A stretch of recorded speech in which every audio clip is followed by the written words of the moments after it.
Fixemos un esforzo moi importante no parque de edificios judiciais en Galicia. Creo que hai un antes e un despois clarísimo. Dende que fixemos o plan de infraestructuras judiciais, hai uns cantos anos, a verdade é que se fixeron moitísimas cousas. Nomeaba o presidente do Tribunal Superior de Xustiza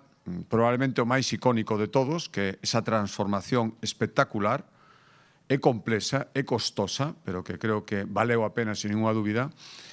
do antigo Hospital Xeral de Vigo á Cidade da Xustiza, que ahora mesmo é un referente en toda España e que é coñecida, eu creo que en todas as comunidades autónomas, que ademais viñeron a vela como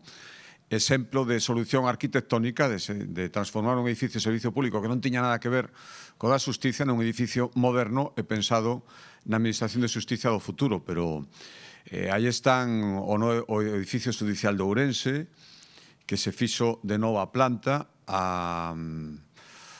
o que foi ata hai pouco o lugar de traballo do presidente do Tribunal Superior de Xustiza como presidente da Audiencia de Coruña, a fábrica de tabacos, ese edificio que estaba esmorecendo, levábamos no centro de Coruña, e era un magnífico edificio rehabilitado para usos judiciais, os investimentos importantes que se fixeron en Ferrol, que fixemos en Lugo, o novo edificio judicial de Pontevedra, e tantos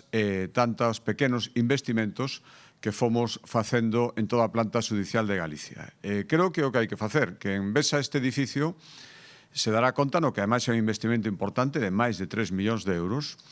que eran máis do inicialmente orzamentado, pero que fomos vendo que as necesidades, sobre todo polos cambios de organización judicial, facían que cousas que non estaban previstas ou que estaban previstas de outra maneira, houbera que afrontalas. E aquí está todo. Este é un edificio para o futuro.